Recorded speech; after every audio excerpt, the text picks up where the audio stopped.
Dr. Thomas, how are you? Fine, how are you doing? Fine, thank you. Good. Okay.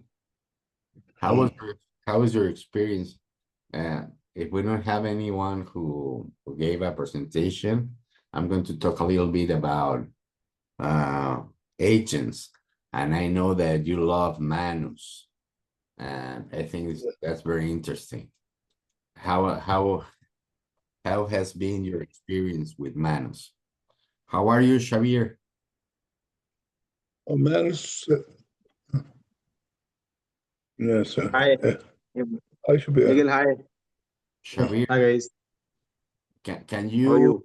are you going to uh, get um can you share the news, or you can or send it to me and I will share it. Yes, that'll be great. I'll share with you, then you can share. How do I share with you? Okay, you share it where? Where will you send me that? Should I put in the chat here? Okay, Let me just put in the chat here. I put on the group also, and I'll okay. put here also on the chat. Okay, so then you can share.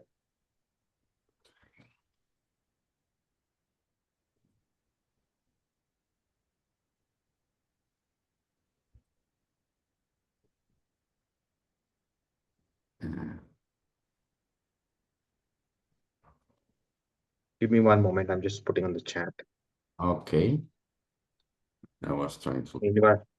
Meanwhile, you can get people on in the group. Okay.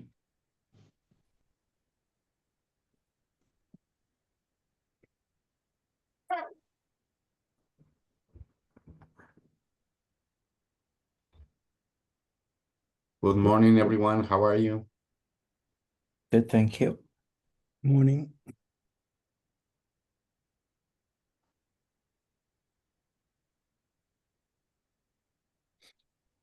Okay.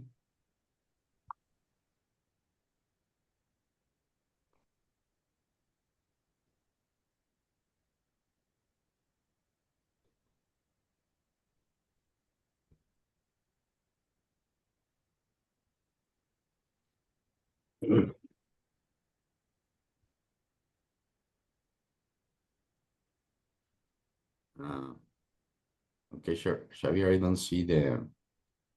I'm here. How are you, Dale? I'm good, Miguel. Can you see me now? Yeah. Yes, I can see you. Good. Morning, Okay. everybody. Yeah. How are you, Bill? Mm.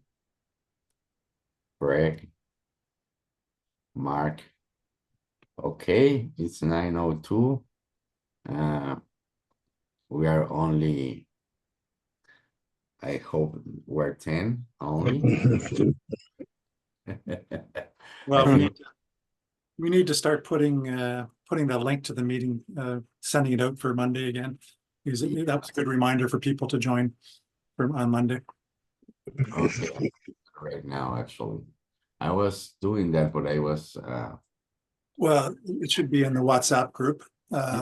Christoph used to put it in every on the weekend, so that people got a notification that the meeting was on. Just a reminder, really, that it's on Monday. Everybody knows it's on Monday, but it's good to see the A good reminder. idea. Yeah, it's a good idea. yes, I'm going to put it right now. Yeah, just with the tiny email. Yeah.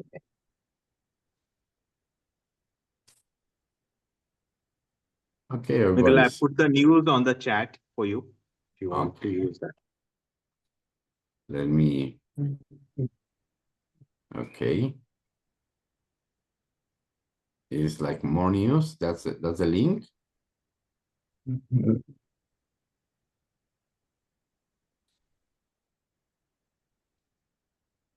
Okay, It starts with Google Opal. Yeah. okay. I'm going to share it.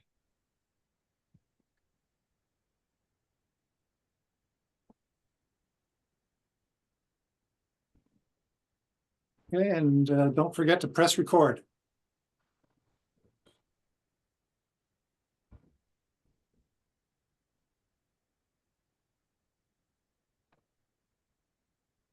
Mhm.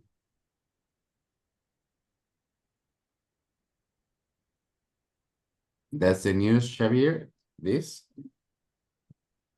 Okay, and you explain something here upstairs. Are you recording, Miguel? Yes, everything is done. You're recording? Sorry, last time I didn't record it. It wasn't automated. It seems that it was recorded, but for some reason it didn't, because I recorded all my Zoom classes in my computer. So now this one is Yeah, it's recorded in the cloud. Okay, but everything is fixed. Don't worry. Okay. So Xavier. Yes, I'm ready. Okay.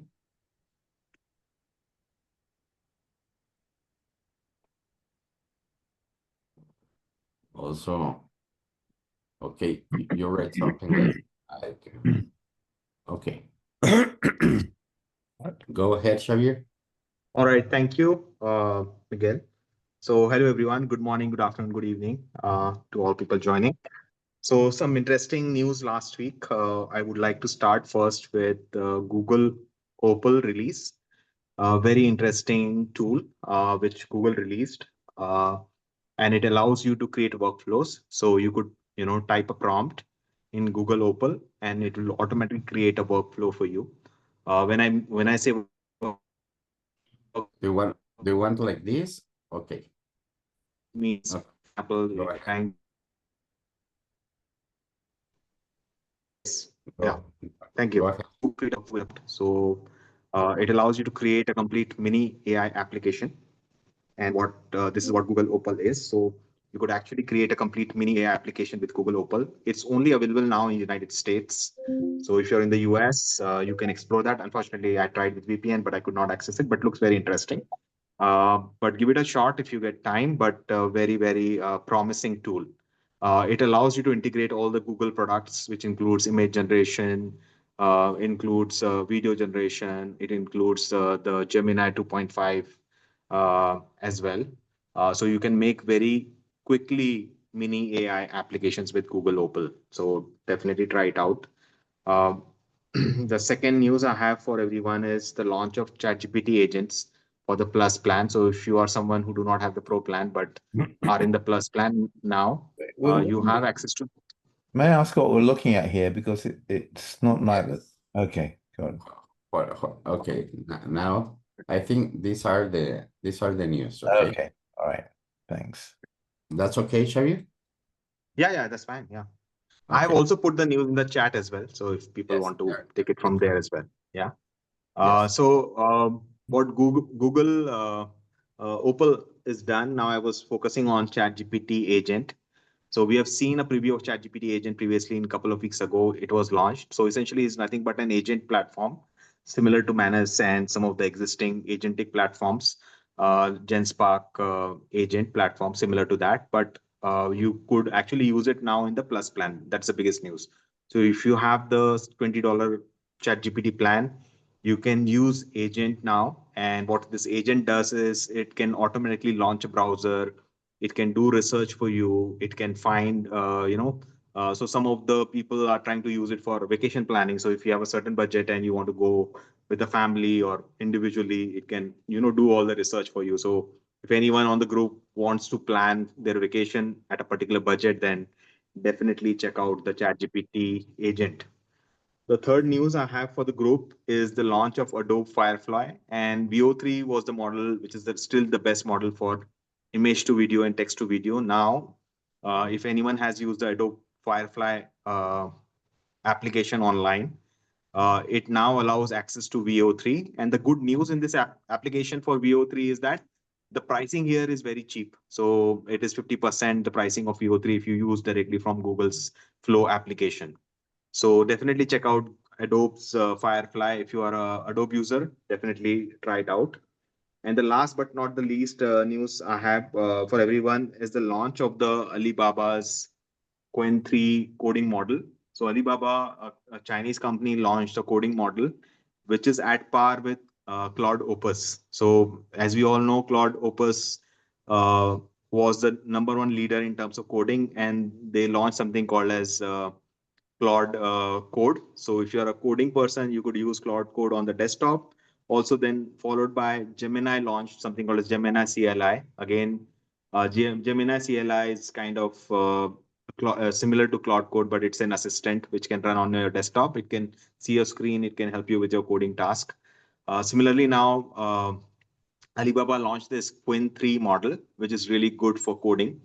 And what they've also done is the Gemini CLI, which is their coding assistant, was free and open source. So they forked the Gemini CLI model and they created a version for themselves. So if any programmers are here on this call, definitely check out the Quinn 3 model from Alibaba. I think as per benchmarks, uh, first of all, it's absolutely free and it is at par with Claude Opus 4.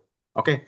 So that pretty much sums up the news for the last week. These are the most, of course, many things happened last week, but these are the 4 very important news which has come out. But I'm really open, first of all, to people of any of the news items, if they have explored, played around with any of the things I'm discussing here. Secondly, if there is any other prominent news they want to share with the group, please feel free. Thank you all. Thank you, Xavier, for all of this. Anyone has played with another new tool or have any questions about this? Someone want to share something? Yeah, I started using the ChatGPT agent this weekend, yesterday, with Okay. a very complex application. And it's been a learning experience. It's maybe not quite ready for prime time, but it's not bad. It's promising. I had a very complex application where had it look at my CRM spreadsheet to identify my contacts and the next steps for each of them.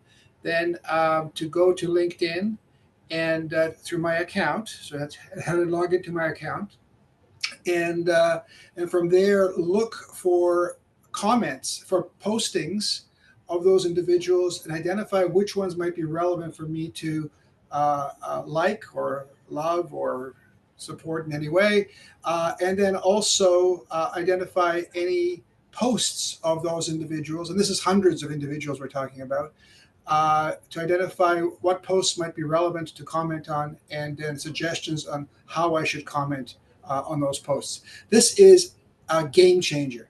This is so hard to do manually. It's so time consuming that ChatGPT's agents can do it. It's just that I have to finish the Zapier integration. And so there's still some hiccups, but it can do it. It's amazing. A game changer. Okay, that's great. Have you used, Alex, have you used another agent like Manus or another one? I've tried Manus. I wasn't successful. What happened when I tried it about a month or two ago, I found that it wrote the code in Python for the application, but it didn't use AI to analyze things. So it actually was kind of seemed like a partial solution. I couldn't figure out how to get it to understand the pages it's going in from a contextual and natural language processing perspective. It was just applying a linear process. That's not what I was looking for. Okay, so I think that I'm going to make a poll. I think it's very interesting because it's about agents. So let's see which one has used.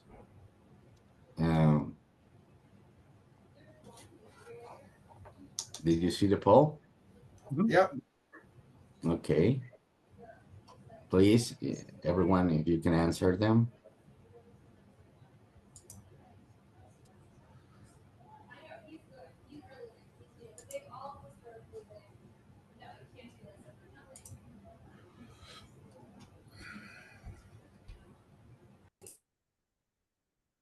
Okay. There are 2 questions. The other one you have to write if you have used another one. Just put the name.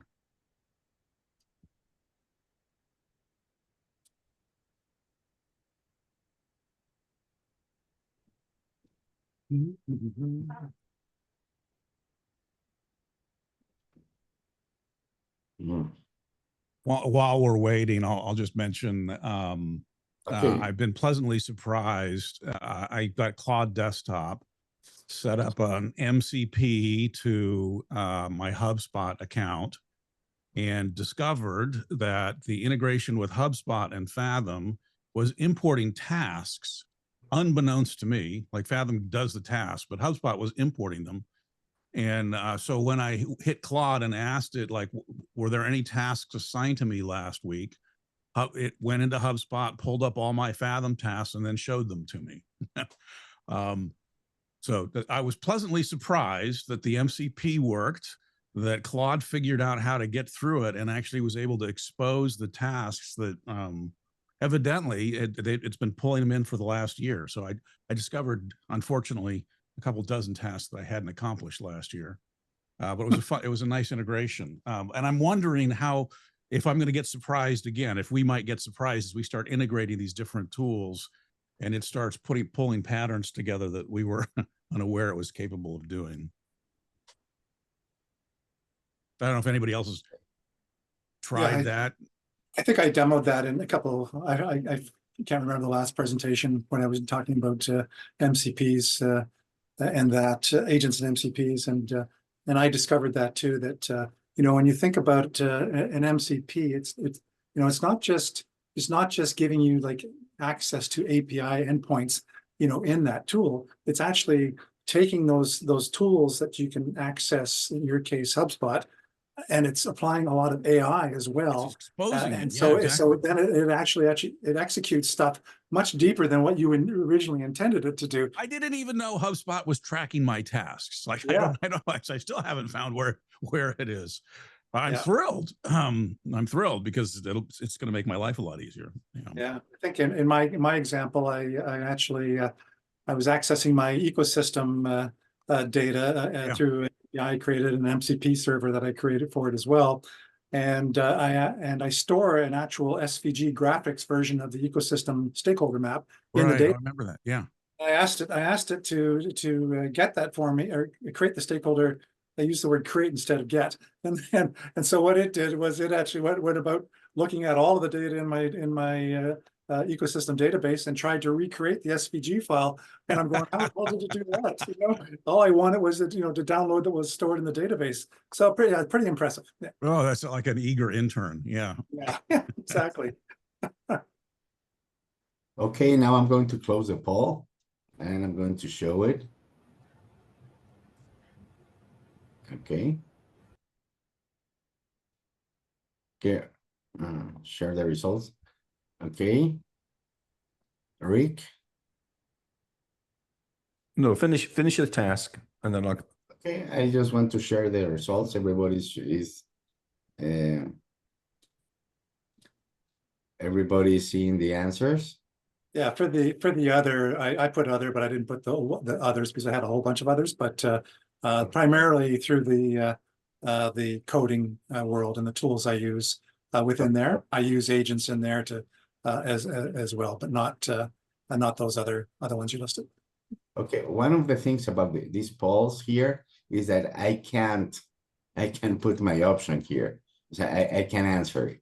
But I have used Deep Agent, the Abacus, and it's impressive. I think it's very good. I only done one task, but I think that now we're going to have a lot of options, and this one is a good option also. Okay, I haven't used the new ChatGPT. I think 3 people are using it already, so that's very interesting that 3 already are using this ChatGPT agent. Okay. Connie, if you know, I think that you can't answer it anymore. Okay, I'm going to stop sharing the poll and show the results and stop sharing.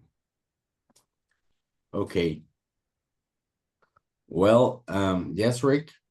Yeah, I'll be very brief. Mark, I appreciate what you said. I think it's nice for people to update what they're learning as things are changing. And for those who are using Perplexity, prompting strategies that I used to use can no longer apply because I used to ask the same question across all of the different engines. But now it's wising up and saying, you're answering the same question, and it's actually blocking me generating different perspectives. So I have to reframe the question individually after each prompt going into the different engines. So just FYI, for those using Perplexity, things do change and they don't tell you, of course. So back to Mark's comment, this, instead of an eager intern, you've got a very smart intern. Or it could be a lazy intern. Yeah. Yeah. Yeah. Okay. Today we don't have any presentation, but I have something that I want to share with you, and I'm going to share it. Great one, Miguel. I Yeah. do have one if you need one. I said I said Okay. I'd prepare one if there's time. So do whatever you want, and then if there's time, I can do 15 minutes. Like only 10 minutes, more or less. And the thing that I want to show with you is more or less what do I do to explain people what is an agent and the difference with LLMs. I think it's very difficult, and because I've done it many times, I want you to share these things. I hope that it helps you.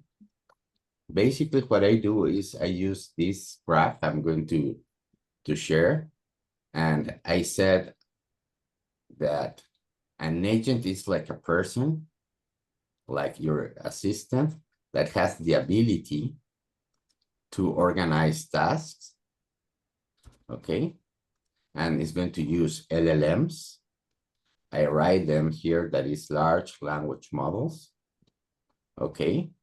And here the LLMs, and then you can use tools. The thing right now that the LLMs are getting some agentic functions because they're confused. People get confused because now ChatGPT can do searching and do many things.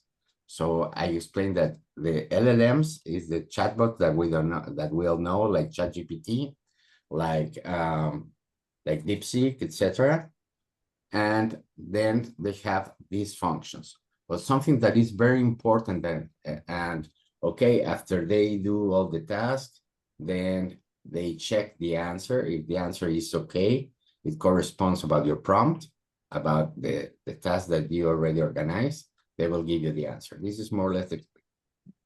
But also, that something that is very important is that ChatGPT and all of you, and all of the models have a cutoff date. That's very important because if you ask something and it don't search the web, it will not give you the answer.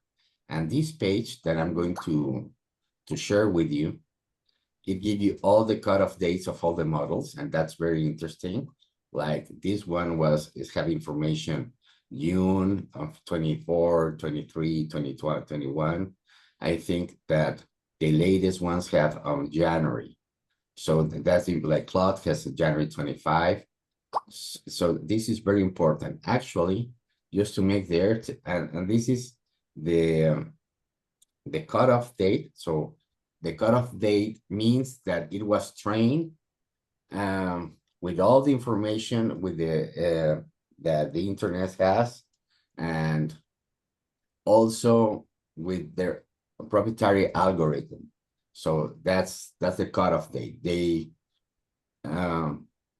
It will be like maybe 6 months, 3 months, I don't know how many months, learning itself, and then after that they will test it, and then they do some fine-tuning, and then they release it. Okay, and here we have all the cutoff dates. Miguel, this is very useful. Will you be able to put this in this document in the chat? Yes, I will. Just let me finish, and I will share it over in the chat. Okay, I think that this is very important, and just like an exercise, just a small exercise.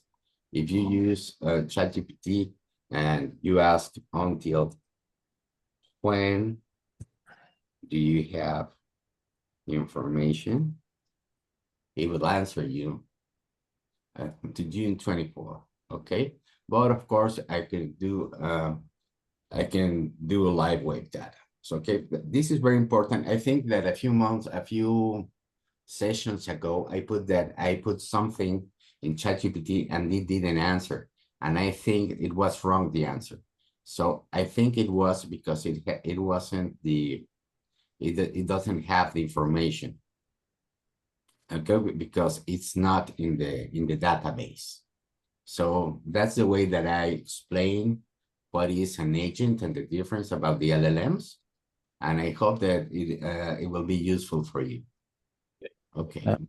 Miguel, I have a comment if you like. It's actually almost not good enough just to know the date, because I fell foul of ChatGPT giving me some information about Elementor, which is a WordPress system, and it gave me information that that was wrong, but even though it came before the cutoff June 2024 date, it actually gave me information about a previous version, and then eventually it corrected itself with the right version. So it's not always good enough just to know the date when the learning stopped. You actually have to be even more precise with context sometimes.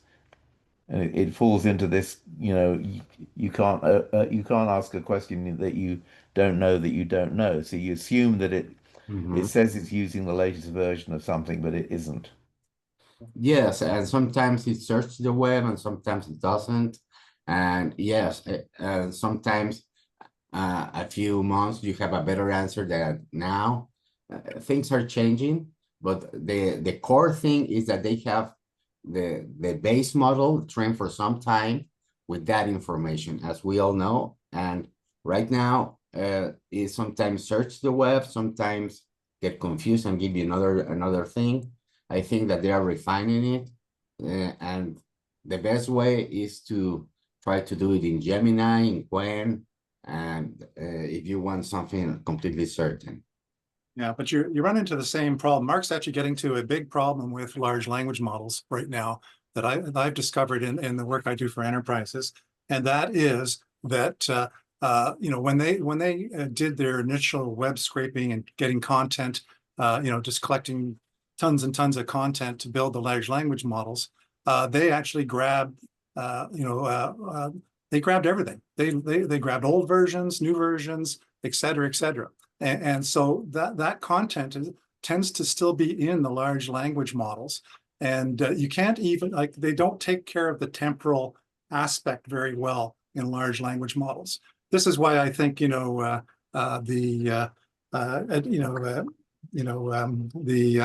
superintelligence and all of that is going to be a problem still, because they don't manage the temporal history of the knowledge that they're working with within the large language models. And so when I go to query something, just like Mark said, I was actually doing something for one of my other businesses, which is finding all of the Chamber of Commerce, business information, business improvement areas, Board of Trade, and Economic Development. I wanted to generate leads for that. So, but I wanted to do it across Canada. So I was using a variety of models and querying them, and then I would actually generate 10,000 leads and then I went to go validate those leads, and because I wasn't happy, I was using tools like Clay AI for doing leads, and I wasn't happy with the results. So I said, I'm going to take this on myself. I created a make process to do it, and then so when it came time, I had this list of 10,000 leads for executive directors and CEOs and vice presidents of these organizations. And then I did validation. I realized this isn't working very well. And the reason it's not working very well, just because of the issue, is large language models do not manage the historical or temporal information behind the knowledge. And so and even if I asked the model to actually give me the latest version, it still wasn't capable of breaking that out. So yeah. It was pretty frustrating, but it showed me the lack of power the lack of capabilities of large language models still exist. Mark? Yeah. Sorry. We had an experience when I was at Avery Dennison ages ago where we would bring in the top consulting firms in the world, BCG and so forth. And what we discovered was they appeared to be absolutely brilliant in every area that we didn't know anything about. But when it came to the things that we actually knew, they were not world class. They were behind. We would say, no, that's not true. We have these data points that suggest you're not true. And I'm finding the exact same experience with these large language models. If it's an area that I don't know anything about, they sound like a genius. That someone, But if it's something that I know about, it's like, they're not, it's actually not quite right. Yeah. I think it's Thiago actually, but there's some background noise here. Tá, porque eu tô com, ou seja, a gente está com as projeções dos volumes diários para poder chegar. E os dois. There we go.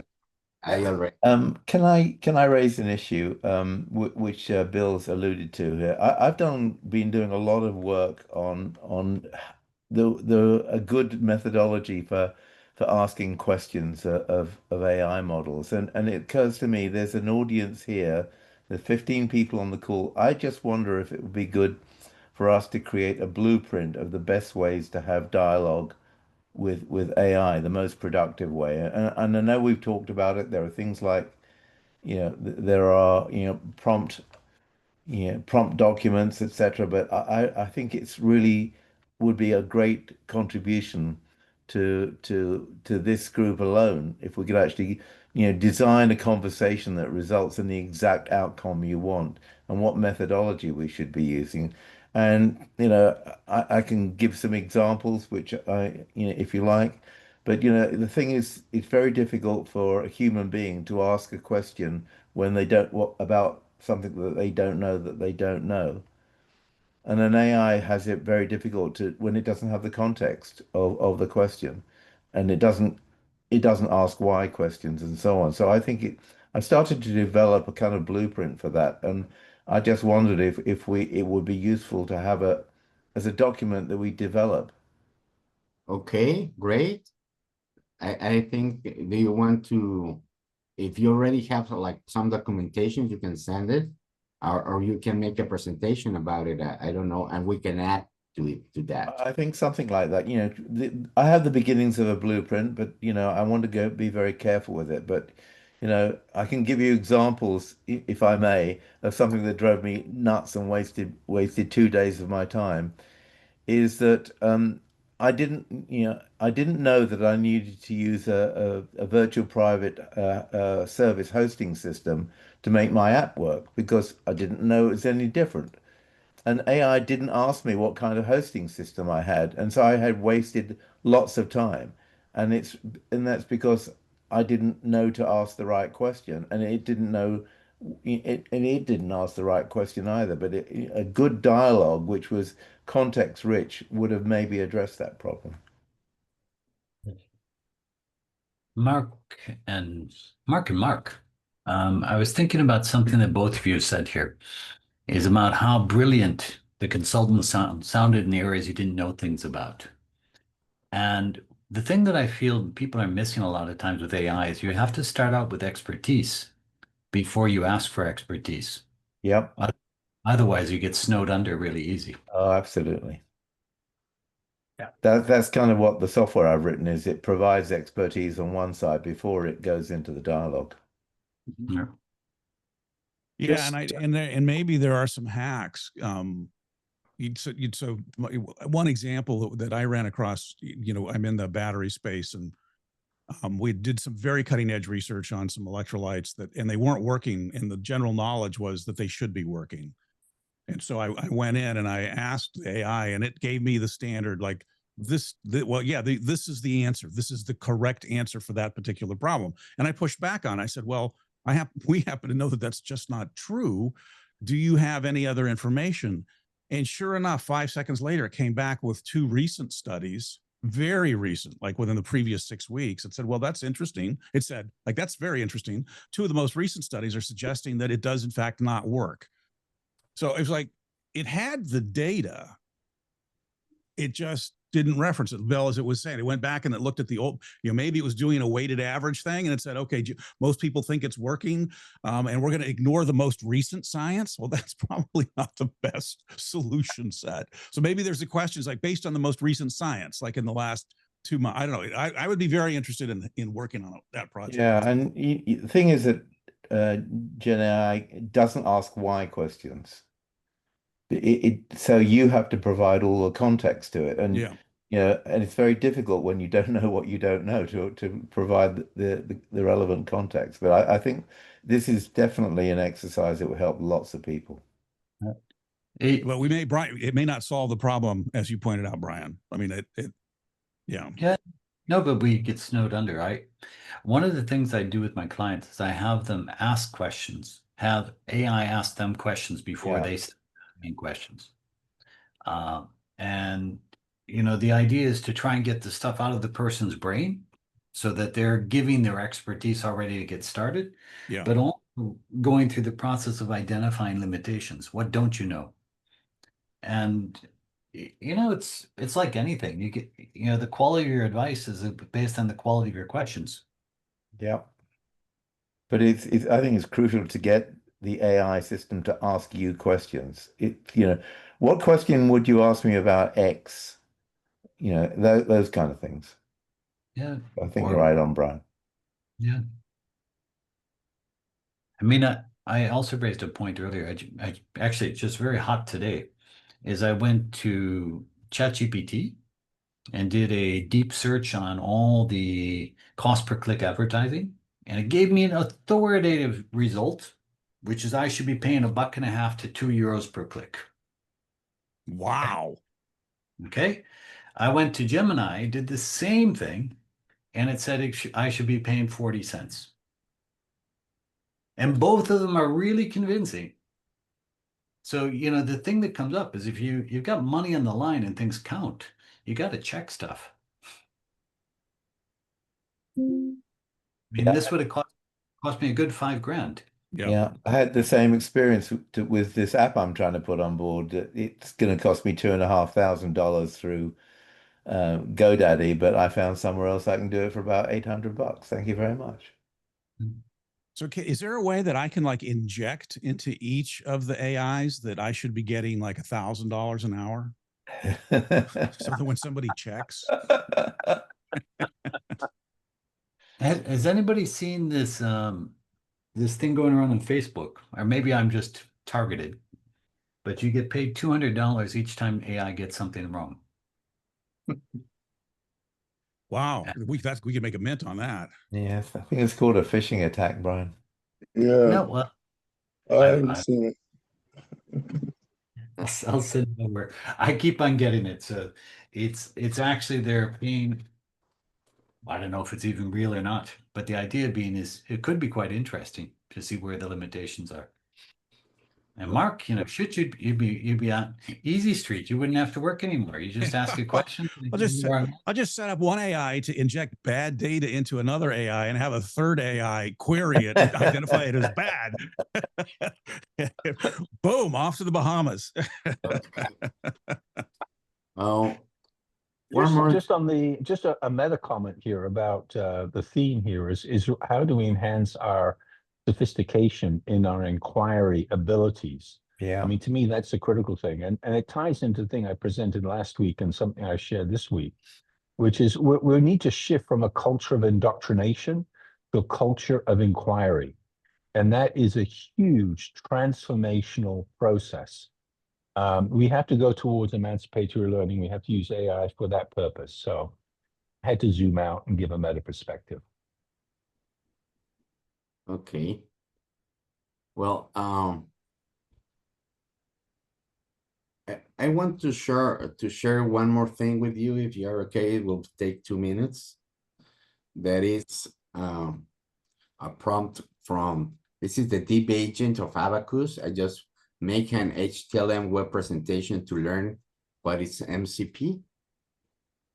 And it gave me this result, okay?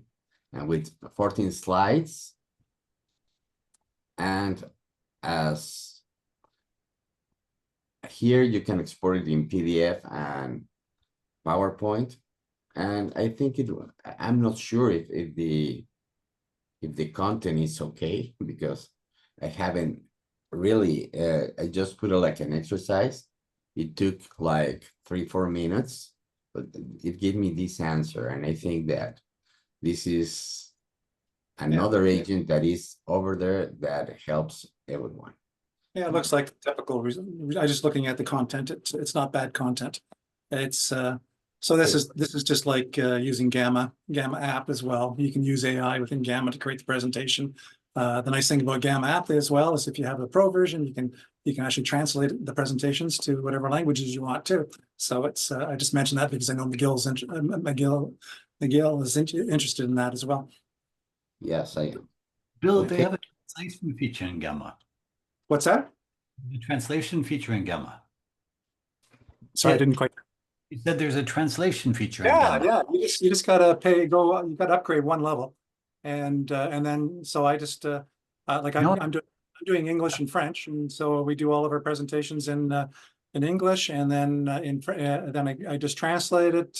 You can pick. There's all kinds of languages you can pick from. I think it probably just uses Google Translator in the back, But and then there's a couple, like with my company name, I don't want it translated to French, so I leave that in English. So it's just, but that's it. Like it's pretty much hands-free. Cool. Okay. I shared the presentation in the chat. I hope that you can check it out. But I think it was a good experiment. Okay, that's it. Bill, do you want to present something? Can I use 15 minutes? Is that okay? Yes, I think so. Anyone have an objection or want to say something else? Oh, Bryan has an objection. No objection. Oh, okay. Go ahead. I actually, Bryan, this is kind of a precursor to what we talked about in the leadership team meeting. You know, I couldn't remember what we're going to work on, and then I said I was going to work on how to use cloud-based AI with Microsoft as well. So what I wanted to do today is basically do a little bit of a precursor to this, because I'm just going to share my screen.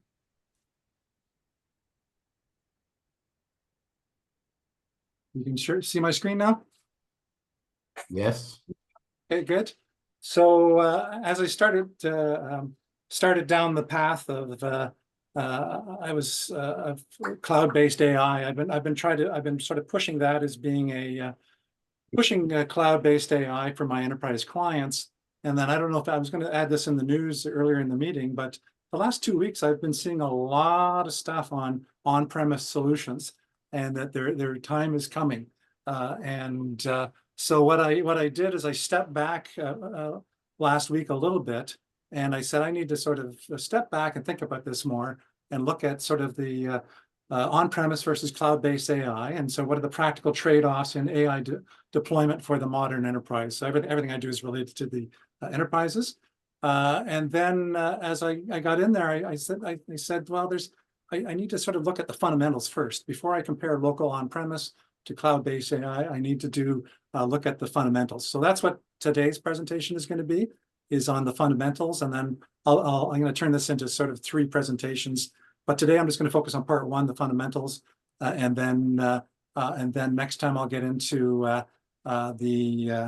I'll probably focus on on-premise, because I've been doing a lot of experimenting with on-premise as well. I've got a new contact I'm working with in Ottawa, who that's his specialty as well. So I think he's going to join the AI working group next week, and he does on-premise. And then I have a couple of clients now where I'm doing specifically Microsoft cloud-based AI as well.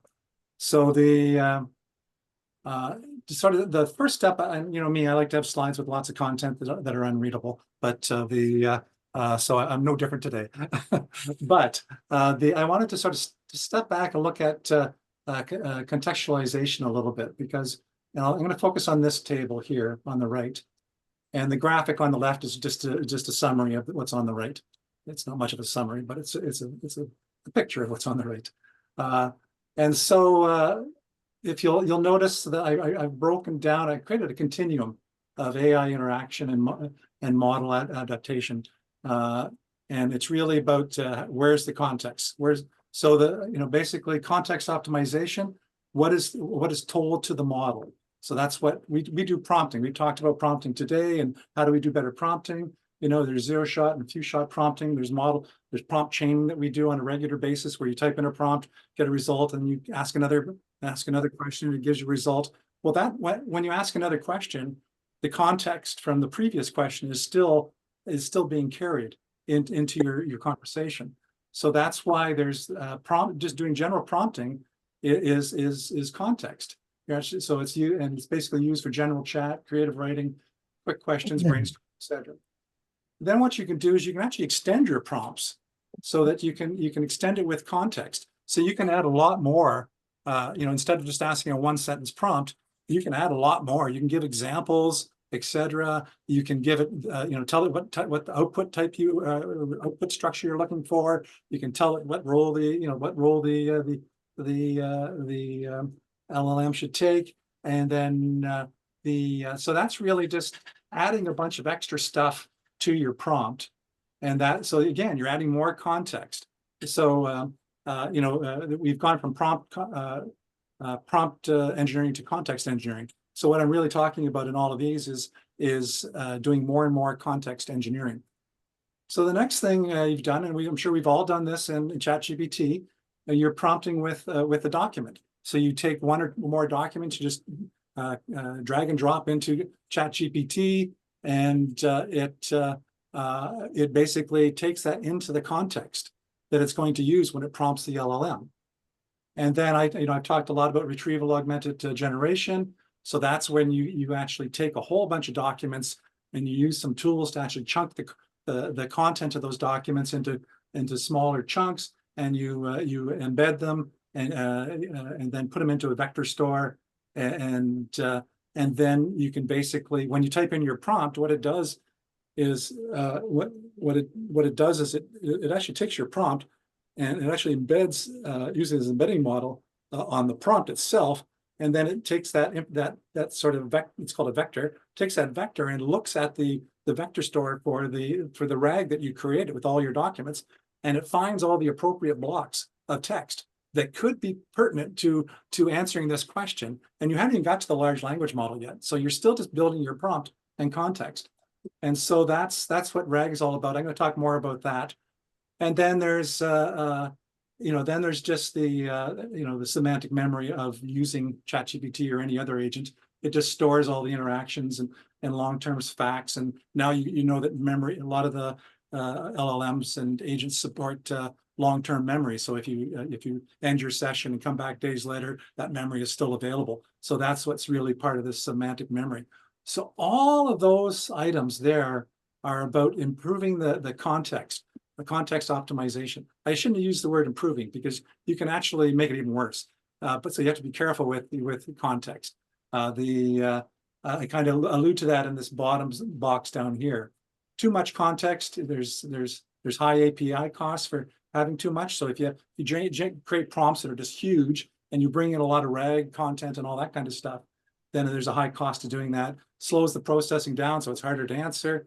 And it also, surprisingly, you think you're adding more content, but you could be adding a lot of garbage and confusing stuff or contradictory stuff as well. So it can also lead to hallucinations within the context. So and then too little context, you're lacking the necessary information. You get generic answers that are pretty much useless that some of those consulting groups can give you, and then lots of hallucination as well. And there's just a general lack of personalization.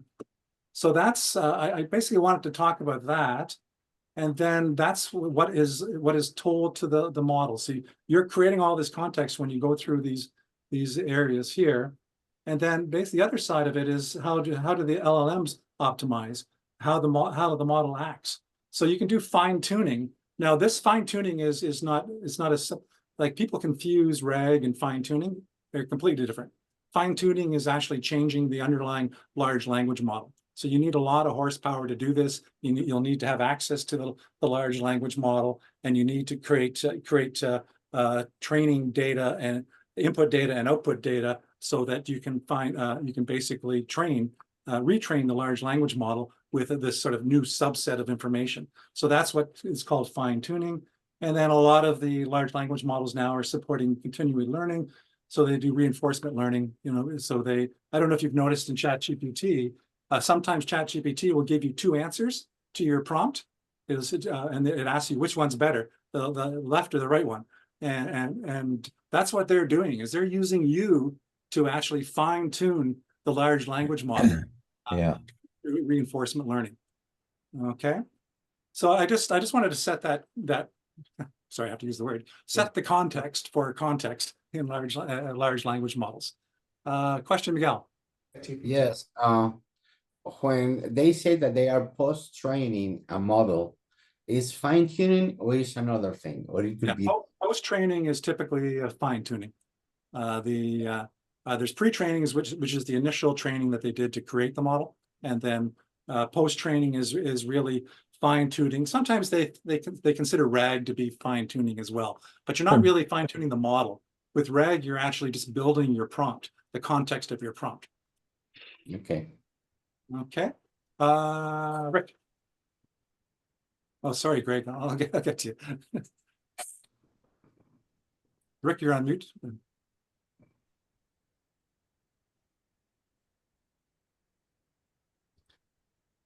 You're on mute, Rick, Greg, and Mark. Mark, why don't you go ahead? Oh, okay. Okay. Sorry, let Greg go because he was actually first. Okay. I just want to mention there's a bleeding edge new. Maybe you would throw it in as a number 5 or in between 4 and 5 on there. It's called MAG, Memory Augmented Generation. Yeah. And I'll drop the chat in here. This is out of Chinese researchers. And it seems like sort of blurring the line between, I guess, RAG and fine tuning, giving the model access to sort of a more better structured memory. Seems really interesting. It's a rabbit hole that I'm sort of diving into right now. I would say that's probably 4 and 5 on the slide. Yeah. But fine tuning is that you're changing the underlying large language model. Yeah. Okay, Rick.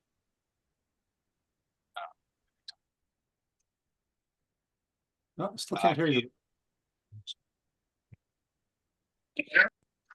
Still can't hear you. Why don't we go to Mark? Okay.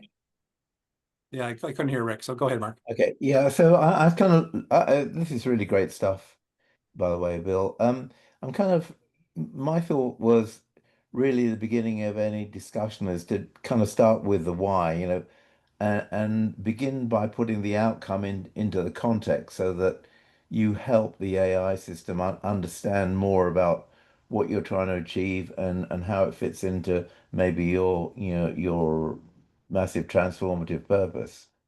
And Yeah, then that's number 2. that's number 2.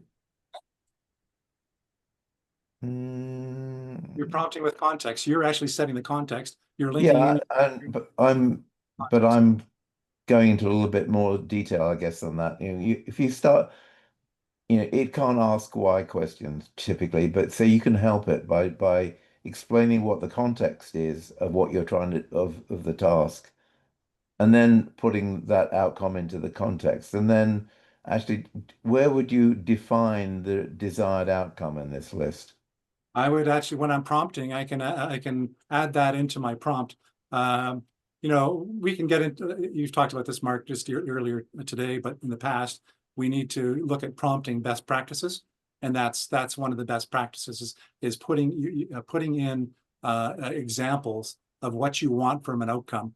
Here's my inputs, here's my outcome, here's the format of the outcome I want, et cetera, et cetera. You put that into your prompt, and that's really prompt number 2, prompting with context. And finally, where in this list, to use Bryan's thoughts in here, where do you invite the AI to ask questions? Is that all the way through? Yeah, it's pretty much.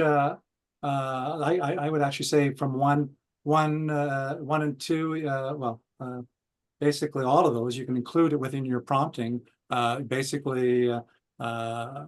example you gave, I could let's say I was working last week with a client in the warehousing and logistics side, and I had to, I'm developing a couple of agents for them, and so I basically got the AI to ask them questions about warehousing and logistics and the problems that they're having, the use cases that they think, and then for each use case, since we're using Copilot Studio, I also ask them, okay, what are the topics? What are the things that people are going to normally talk about? So I actually got the AI to ask the participants those questions. Great. Okay, Rick, how's your Yeah, technique? I'm sorry about my earplug battery went dead, so I had to change to my computer. Yeah, I put something in the chat, and I come back to this issue about the ontological development of an inquiry mindset. I put in an example of something I use, which is use this. It's in the chat, and I'd be interested in comparing how people do things differently. This is a very complex prompting. Use this text to explore this compound question. I won't go into it now. And then I put a complex question in, and then it helps to generate an answer. Then you can twist the question or the prompt to focus on different elements of it depending upon the outcome. So for me, at least, I feel like the prompting of the context comes first, and then the prompting. Because I don't seldom do I do straight prompting. So I just be curious about the Yeah, I agree with that. You're basically doing 1, 2, and 3. It's well, it's simultaneous. You're doing it at the same time. Yeah. Okay. But I think coming back to both Mark's points, having a session on where we're developing our prompting skills and inquiry skills, I think is critically important, and maybe having a group blueprint that's dynamic that we episodically revisit based upon the changing landscape of AI. Yeah. Maybe okay. you can. Miguel, can you check the AI working group WhatsApp channel? Because Ron Lamb's having some challenges getting in. Okay.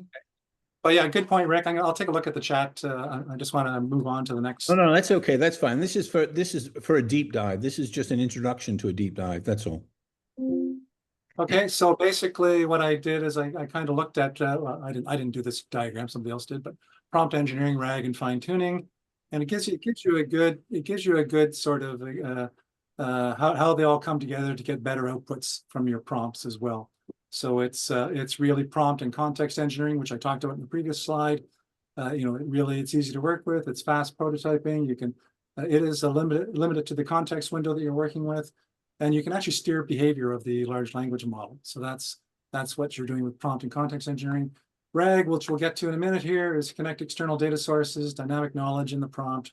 So you can actually hit databases and things like that as well. And then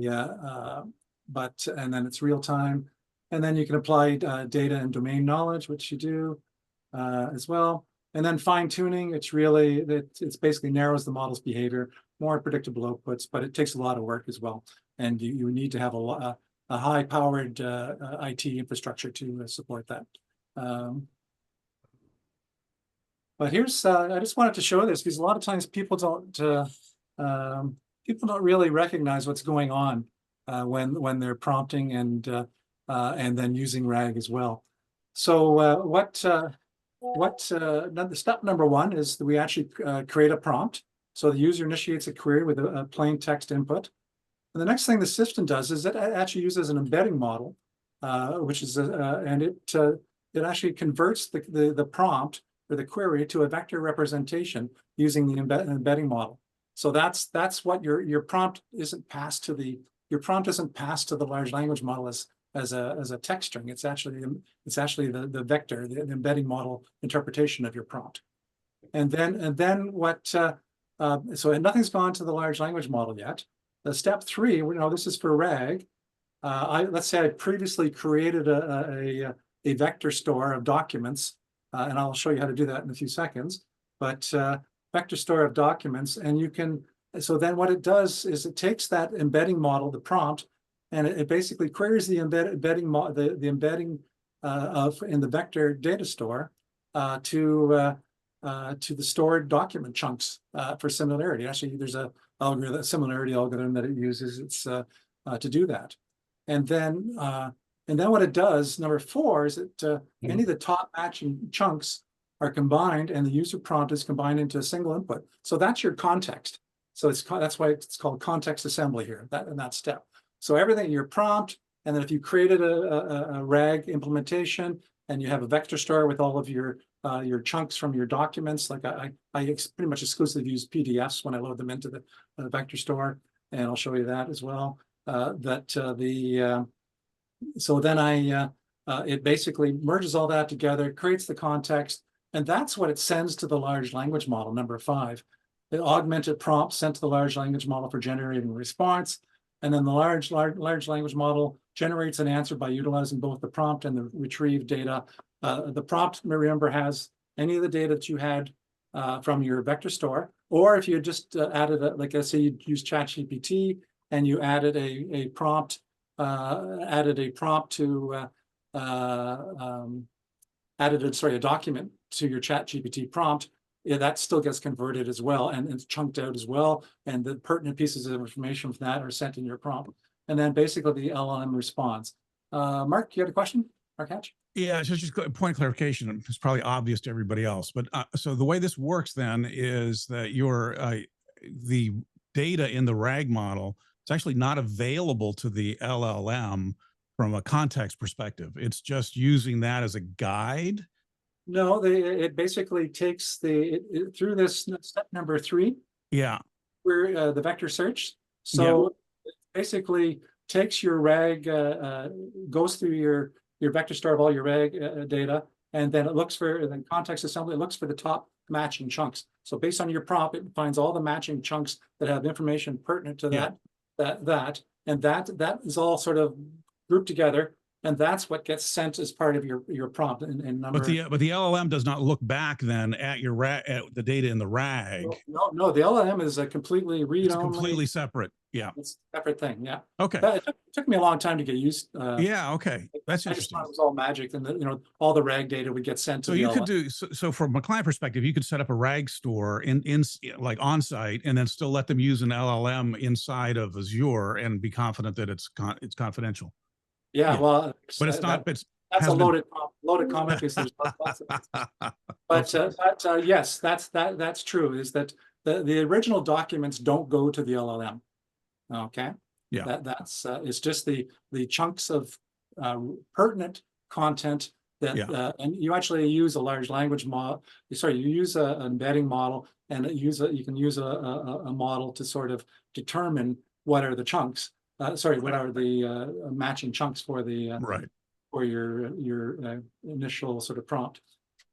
So basically, on the top of the slide, I basically say retrieval is steps 2 to 4. So the definition of RAG, augmented is step 4, and then the generation is step 5 and 6.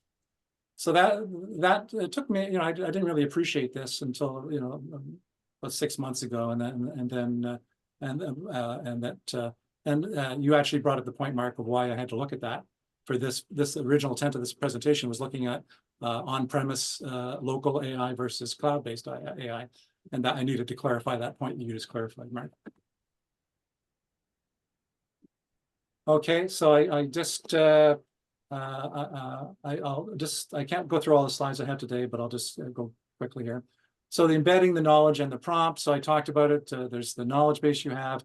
A chunking strategy, you create these chunks, and then you basically take each chunk and you generate embeddings for the chunks, and then you for each of those embeddings, you store those in the vector database over here. And then from a user prompting, this is basically the prompt, user prompt. Well, you actually have to generate the prompt embedding, so it uses the same embedding model here. I actually discovered this. I was building a demo for this, and that we might get to today, but it turns out that you have to use the same embedding model that you use to create your RAG, and then it has to be the same embedding model. It has to be the same dimensions, and so that's basically the length of the vectors that are created in your vector database, and they have to all match for this to work. And then basically all of the prompt and the data is in the vector database that generates the LLM prompt with context, and then that generates a response. that comes back to the user. So that's basically reg 101.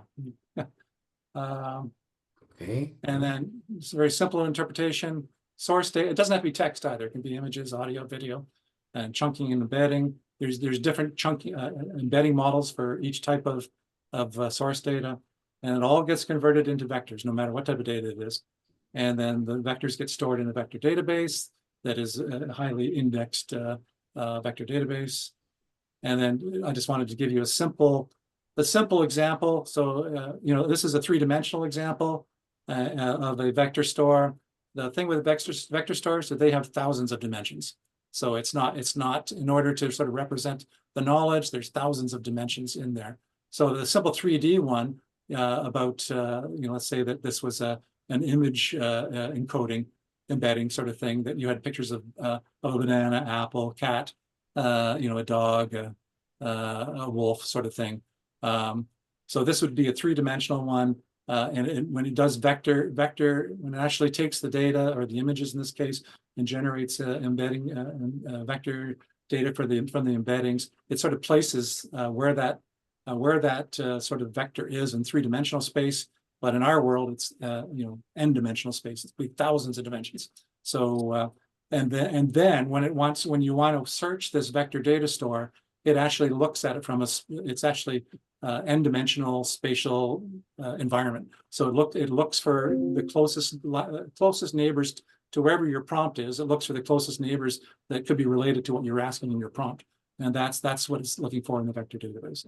That was a very simple and a very not a very good explanation, but and I just wanted to show you that I was doing a little bit of work this morning. So my client is called Will's Transfer, and so I just wanted to show you that I use an embedding model to take this prompt, and then this is what it actually produces. This is the embedding. This actually represents that prompt, and then it would take that vector and search the vector database based on this vector to find out the appropriate information that's related to this. So in our case, we want to search the RAG and find all of the text chunks that came from PDF documents that could possibly answer this question. Okay. So creating a vector Bill, real quick. So this is basically just a search functionality, like similar to when you ask the AI to go to the internet and find something. Instead of going to the internet, it's just going to your vector stores. Yeah, well, that's all really a vector store is. It's basically an n-dimensional representation of your data, and it's a giant index and search engine. So it's just the yeah, very good. Yeah, so basically creating it, I can, you know, you can create. OpenAI actually hides the complexity of creating and managing the vector store. So if I go, give me a sec here, I'll just bring up.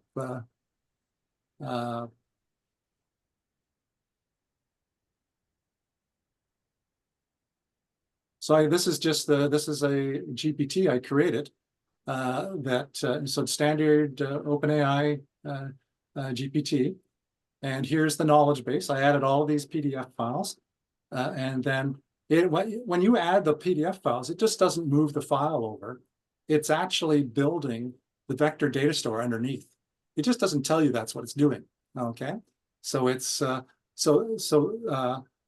all implemented the same way for ChatGPT, and then there's a lot of restrictions for GPT, like the number of knowledge resources. It's limited to 20.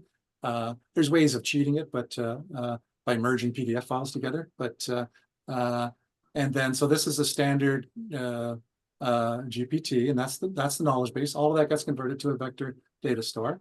Now I wanted to show you, a lot of people don't use the OpenAI AI assistants, which is basically, it's more of a programmatic interface to doing the same thing as GPTs, but it gives you a lot more power. So and it also allows you to add more resources. So this is my AI assistant for the same company, and then you can see here it says vector store for this, and you can add files just like. I don't want to add files, but you can actually add files the same way you do with the GPT. But I will show you here that I can actually look at the vector store. So all of these PDFs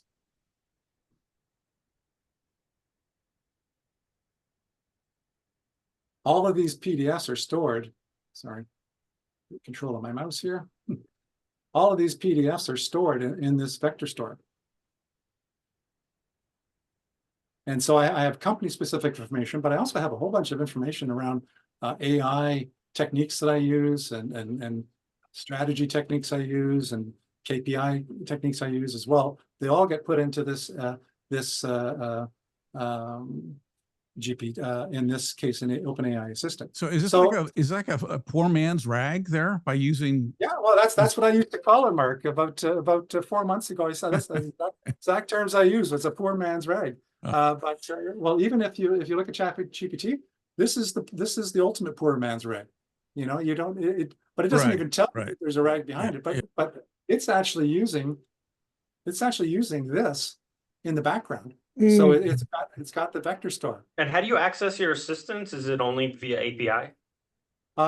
Yeah, that's the you can access it through an API, or you can do what I did is I created several I've created several just separate apps altogether.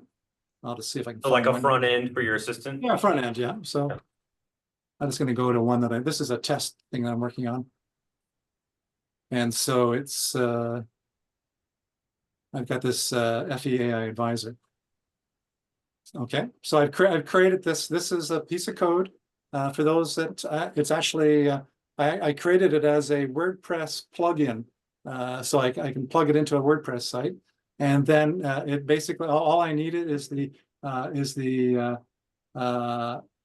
AI assistant. I just need that identification there, and my OpenAI key, API key, and then this connects, and I can basically say, what are the characteristics of a flourishing enterprise? And it takes a little while, but it's basically, I created a very simple sort of ChatGPT user interface for that. And also, I'll show you one. We're probably not going to have time today, but I guess I should ask before I continue did you want to have time for breakout rooms, or do you want me to just continue on for? Okay, I have already prepared like 6 break rooms, just one-on-one if you want. Can you raise your hand if you want, or you want to continue? I've got lots to talk about still if you want me to continue. Continue. My vote's to continue. Okay. Continue. Okay. So basically there, I created a UI to do this, and I made it work. And again, I used AI to create this as well. I didn't, I wish I could say I was a brilliant software developer, but I'm not. And but I basically got Cursor wasn't even out yet when I did this. I basically used Claude and then VS Code. This is before software development agents existed when I did this. And I used Claude, and I said, create me the code to build a WordPress plugin to actually build a UI to access an OpenAI AI assistant. And it basically helped me do that. And it took me a little bit of time playing around to get that to work. But nowadays, this is even faster to build. So that's that's actually accessing one of my assistants, as well. So it's one of my early assistants. So that's I'll just go back to my presentation.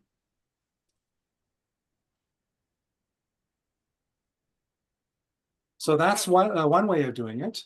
I'll show you the next way is pro code or programmatically, and I think some people have seen demos of using Cursor and all that. So I don't want to get into that too much, but I will bring up just so you can sort of see what I've done.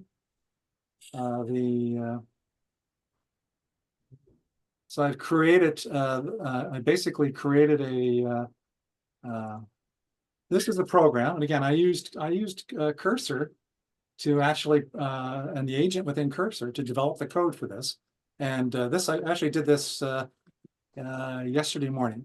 And I'm going to show you 2 pieces of code. It took me less than 20 minutes to make these work. And using the Cursor agent, coding agent as well. So I was vibe coding basically. And so this one here, I basically wanted to create a piece of, it could have been, this is Python, but it could have been JavaScript, or it could have been C#, whatever you want. And I basically got it to create a PDF document loader. And so it takes I give it the chunk size. I said 300. I want to overlap. So when you chunk size, it breaks all your PDF text into 300 characters or of text. And then you want an overlap. So you want to maintain relationships between the chunks of text if they exist. So that's what the overlap is. And I'm going to actually, there's an open source vector data store called Quadrant, which I'll show you in a minute what that's all about. And then so it basically creates a Quadrant client, then an embedding model. I use an embedding model. So like I said in the previous slides, when you create you have to embed your prompt, you have to embed all of your text that you're putting into the vector store as well, or into your RAG. So that you need to use an embedding model to do that. So you basically, I specified the embedding model. You can tell it if you have a GPU. I should have changed this to GPU, because you can tell it to use the GPU on your computer to actually do the embedding, so it's faster. This is all local, by the way, too. So it's not and it doesn't require a lot of resources locally to do your embeddings. And then basically I take, for all the text I got from all the PDFs, I want to actually recursively go through and split that text into the chunk sizes that I want, and with the overlap. So it does that. The rest of this is all UI stuff, etc. You don't need to worry about that. And then basically it comes down to here is to create, Quadrant has this thing called a collection, which is basically your vector store. And I'll show you that in a minute. And then you can actually create the vector store. So here it is, creating the vector store based on all the documents and the embedding as well, and the name of the collection or the name of your vector store, etc. Bill, did you say you're using LangChain for this? It actually uses LangChain libraries for this. Okay. So if you go up here, so I was doing it in Python, but I never really had to say that I wanted to use LangChain. I just told the agent what I wanted to do, and the agent figured that out. And so, but it was smart enough to use LangChain. So it's actually using the capabilities of LangChain, but I didn't set up a LangChain account or anything like that. Okay.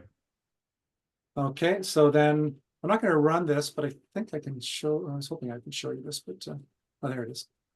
So when I run this, I get a UI that asks me for a folder, and what it does is that the folder goes in and grabs all of it. So this is for the same client. Goes in and accesses all of the PDF files, and it basically accesses them all, and then it breaks it up into. Remember, my chunk size was 300. So out of all of those PDF files, there was only 470 chunks that were created. Okay, and then those are the chunks that get put into my vector store. So what I'm going to do now is just show you what that vector store looks like.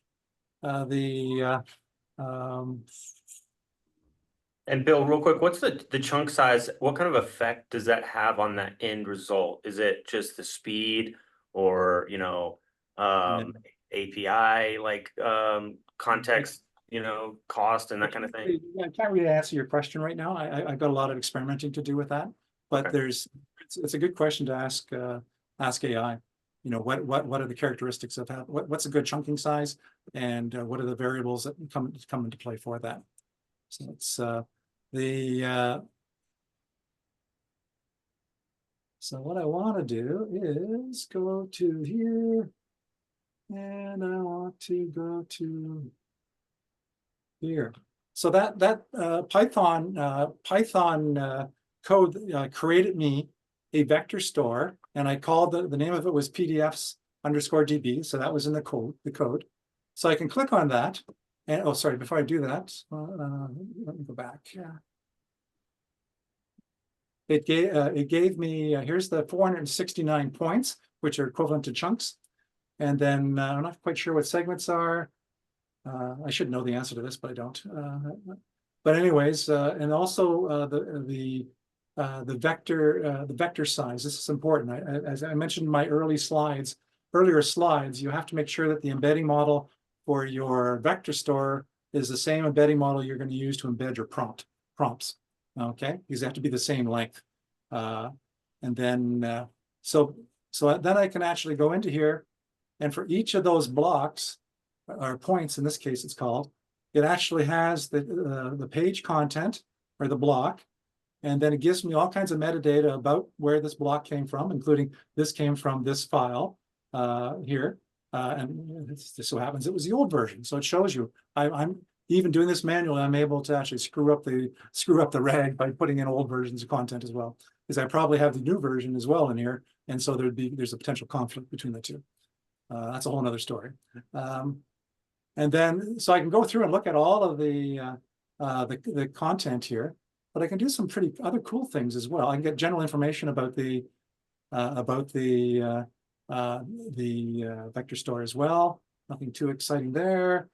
And then the search quality, I haven't done any searches on it yet, but I guess I have. But what I wanted to show you was this visualization. So what it does is it actually visualizes, I remember I told you the n-dimensional space of vectors and all of that within your content. So what I can do is I can pick one of these points here, and this one is actually a little bit different. And if I look at it, well, this one came from a transcript of a meeting that we had. So it's not quite, it has a lot of content that isn't necessarily related to AI within Will's transfer. Whereas these ones over here are probably ones that have much more to do with so these, just reading the text here, this is the chunk of text. And so I'm reading that, and it's really, this is where I identify the 10 quick wins for Will's transfer. So it sort of shows you a visual representation of the n-dimensional space of your vector store. So hopefully you'll see sort of, there's not a lot of great groupings here, but this one just stood out for me. That's because it's related to transcripts, where I'm sure there's lots of meaning behind this as well, but I'm not going to talk about that. And then graph, I forget what graph is. Oh yeah, this one here. You can actually, here's the starting point. So this is the chunk, and it looks for the related chunks. Remember I told you there was overlaps? We created chunks and then chunk size and overlap. So this is these are showing you all of the chunks that are related somehow, so that you can actually sort of pass through all the relationships in the chunks. So that's way too much information on vector stores. It's more than probably most people want. But I did what I did yesterday is I wanted to show I created again, I used the cursor agent to create me the code to actually chat with the rag I just created. So so here's the code for that. I won't go over this, but it basically same thing. It's basically it's going to use quadrant to actually as the rag.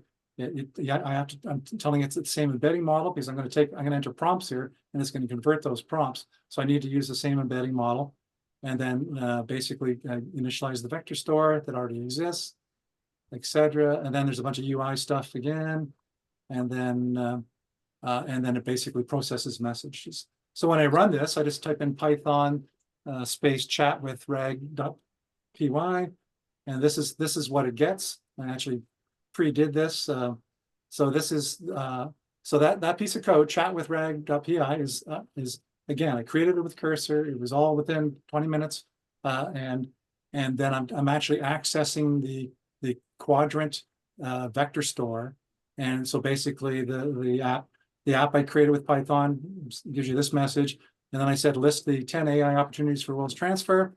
And then it actually found, using the vector store, it found, I can basically say, give me more information on Will's transfer internal assistant.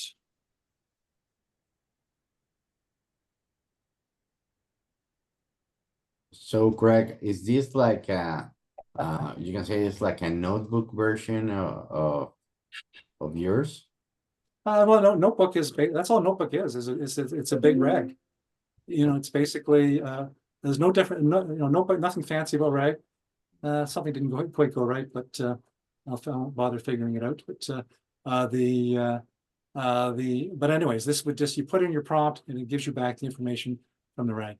Yeah, for notebook, it's basically when you create a notebook and you drag all your you drag all your PDFs or documents into that. That's what notebook is doing. It's just creating a RAG in behind the scenes. This is basically, everybody's using the same technical architecture to implement these things. So that's kind of, let me just see if I talked about everything I wanted to talk about. We have 7 minutes more, so I think anybody have any questions to Bill? I've got a comment. It may turn into a question. Is this the reason that when you switch from a paid account into a team account in a company, that all that information doesn't transfer over on that other account because of your RAG? Yeah, well, it really depends on the implementation. It's kind of a team account. There's going to be some sort of shared knowledge. Well, you'd have to create the shared knowledge base in the team account as well. So it's like I can't really say this is the reason. I don't know how I don't know the underlying architecture between a simple single user and a team version, but typically a single user one, if I create GPTs or a single user one, that GPT is in my single user account. So if I go to a team account, maybe it doesn't, you have to basically recreate it. I'm assuming that would be the case. Or you can potentially share that GPT within the team as well. Yeah, that's about the best I can answer that question right now. The only other thing I forgot to show you was I wanted to show you the AI Foundry as well. Let me just go here to this is Microsoft Copilot.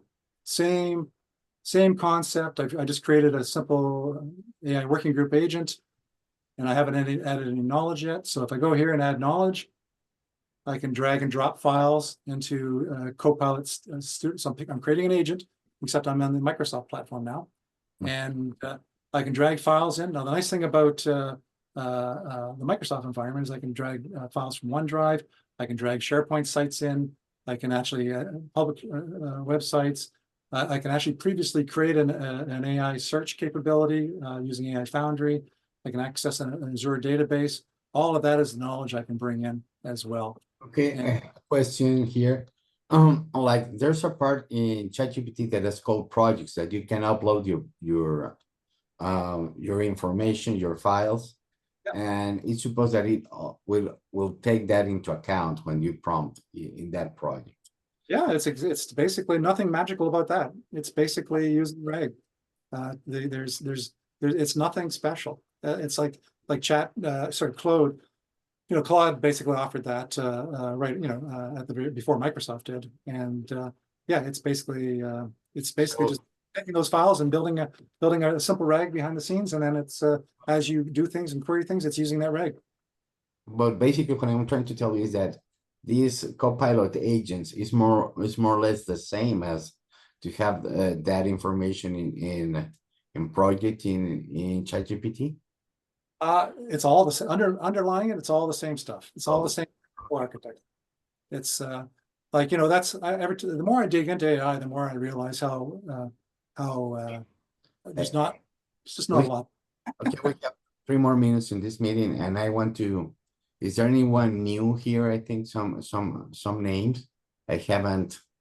If you can put something in the chat just to describe yourself, because I haven't had any time to for you to share your information with us. So if you can put something in the chat, and it will be there. Okay. And basically that's it. Okay, so next, Bill, are your slides going to be available? Are you sharing your slides, Bill? I can share some of them. I'll have to go through it again and look. Oh yeah, we're not going to. Yeah, no, I think you went pretty quick through everything. That's all. So. Oh yeah, I went through it really quick. This is recorded and it's going to be, I think, in YouTube. Christoph is going to upload it to the YouTube channel. So it will. In the past, I've shared my slides, so I'll go through them and just make sure that there's nothing. Prune what you need to, of course. Just so you know, it's not going to be next week, but I'll do part two. I'll do part two, which is going to basically look at local or on-premise AI, and then on part three. Well, and then I want to link this in with Bryan. Bryan wanted to sort of do something related to cloud-based AI. So after that, I'll do part three, which will be cloud-based AI with Microsoft. Okay. Microsoft. For you to know, next week, Bryan is going to do a presentation. I hope everything is ready for him for next week. And that's it. I just have a small poll. Again, I like polls. So this is a small poll. If you can answer it. If you vibe code, if you have ever vibe code, and you can vote. Oh, I didn't. Okay. So that's the other one. The other one is interesting. Okay. 7, 8. 2 more. Okay, I'm going to end it. Okay, no more. 1, 2, 3, I'm going to end it. Okay.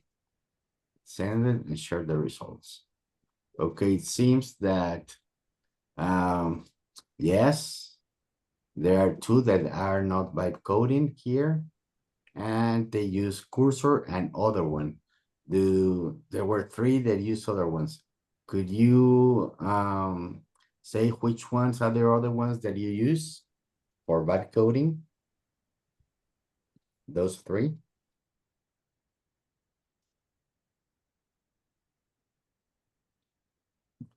Okay, no one. Okay. Well, I've used other ones as well, but Claude Code is one I've used as well. Yeah, Claude, Replit, yeah, I've used a bunch. Yeah, but code. Okay, yeah, that's other one. Replit, yes, and Claude, but Claude is okay. Yes, you can use Claude. It's okay. Claude Code was one of the first. Yes, actually, it's vibe coding, Claude. Yes, but I think like it will be like more like an editor. That I think that Cursor is more professional, and Windsurf like is more like.